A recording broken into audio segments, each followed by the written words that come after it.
Hi, welcome to today's video. What's the point of SharePoint? I spend my time these days training a lot of end users.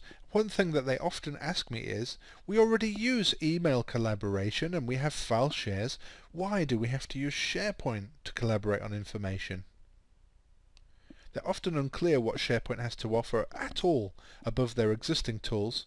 So today I'm going to show you exactly what I tell them. Let's have a look at an existing situation first. This is email collaboration. We have contributor A and contributor B. Contributor A is producing a document and sending it out for review to contributor B. Contributor B is making a review, adding some changes, and sending those suggested changes back to contributor A. Contributor A then has to manually merge those changes back into the document. There's only one other contributor in our video here, but contributor A could be sending this out to 20 other people.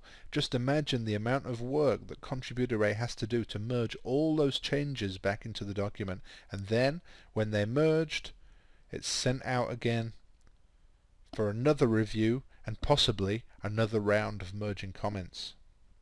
You can immediately see what's happening to the inboxes here. They're getting very heavy with multiple versions of that document. Contributor A has been working pretty hard, so they decide it's time for their Hawaiian vacation, and off they go. Wouldn't you know it, this is exactly the time when their manager comes along and says, "Hey, it's business critical. I have to see the latest version of that information right now." Contributor B sends the information that they think is the most current, but let's face it, they don't really know. Even if they had delegate access to contributor A's inbox, they can't really tell what the latest version of the information should be. Is it the right information? Maybe, but that's probably not the answer your manager wants. To get around this, people started to look at network collaboration, where we have a series of folders on a network drive, what we call a file share. So we have a drive, and generally we have a root folder given to each department. Underneath those departmental folders, we tend to have lots and lots of subfolders which minutely categorize what our information is all about. I may use this to create a forecast document working for the sales department. This is all very well. My teammates can access this file. I can access this file. I know where it is. We're starting to be in a better situation than email collaboration.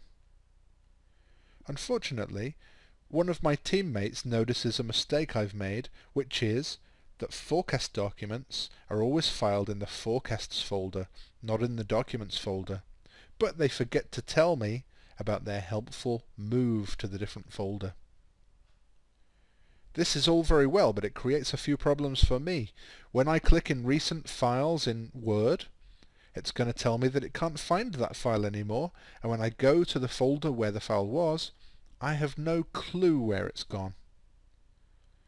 I may use search to find it, but search in this situation tends to be slow, not very good, and it's going to come up with lots of file names similar to the one I already have. It gets worse. What if I want to version the information as I'm working on it? This forecast document could go through several iterations. Well, unless I manually copy and rename the file, forecast v1, forecast v2, etc., I'm not going to have a version history of this file. Search, as we've seen, isn't particularly good. This situation is prone to broken links. If I want to collaborate on the file with other people, well, if I have it open for editing, when my teammates come along and try to edit it, they're going to get a message saying that the file is locked, and they're going to have to wait until I finish before they can do any work with it. Also, security is an issue here.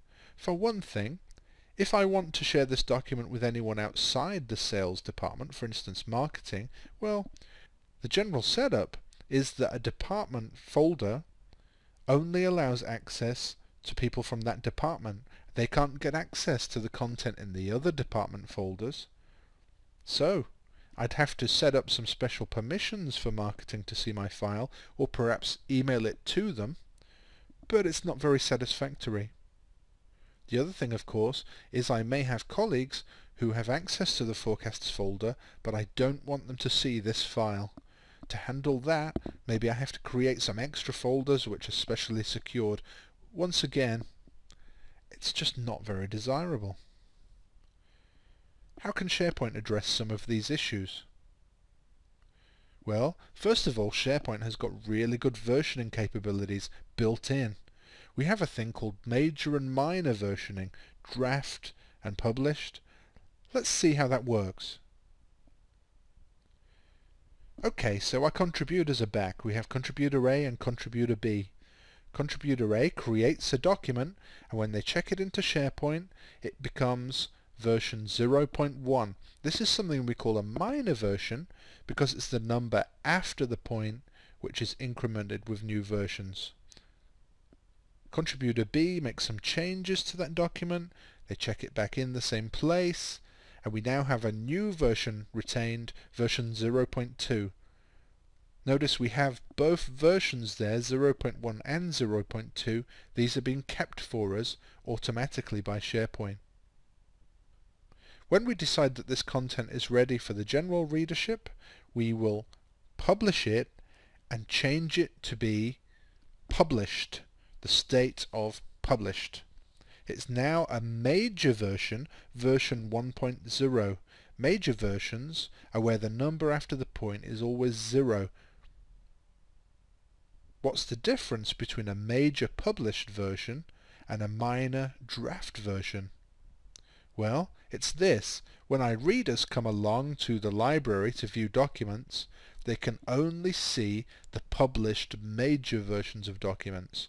They cannot see at all our draft versions. The reason for this is we don't want to inflict our works in progress on the general readership. We just want the people who can edit content to see those. As I say, this is all built into SharePoint. Another great feature built right into SharePoint is SharePoint Search. This is very, very powerful. Not only can it index SharePoint content, which, well, you'd expect that, but it also is capable of looking at your file shares and indexing the content there. Let's look at this in a little bit more detail. So here we have content in SharePoint and we have content in legacy file shares. Our search crawler examines all of these and it gradually builds up an index of all the content that we have. So now we can search for it. When our reader comes along, does a search, they see only the content which they're allowed to see, even though the draft content is in the search index. Because readers are not allowed to see that, it's not shown to them when they do a search. This is something called security trimming. It's where we hide things which people are not allowed to see. It's a different story when our contributor comes along. When they do a search, they're allowed to see draft content, and so they do. Another great feature is SharePoint Collaborative Editing. If you are storing documents in a document library and check-in, check-out has been set to not be required, my contributors A and B can both work on a document at the same time, and as they make their changes to the document, SharePoint will automatically merge those changes in real time. If you ever get into the situation where, for instance, the same paragraph was being edited by the same people at the same time, SharePoint wasn't clear exactly what should be merged, then the contributors will get a message asking them which text should take precedent. So you'd never have a situation where people are unknowingly overwriting other people's changes. Considering all these benefits, don't be surprised if you return from your Hawaiian vacation and discover that we got SharePoint in the organization. Okay, to summarize, traditional ways of collaborating can lead to heavy email boxes, uncertainty over what information is current, versioning difficulties, and a poor search experience. In addition, we may get broken links to content, have limited collaboration opportunities, and certainly have security management headaches. SharePoint can offer solutions to all these issues.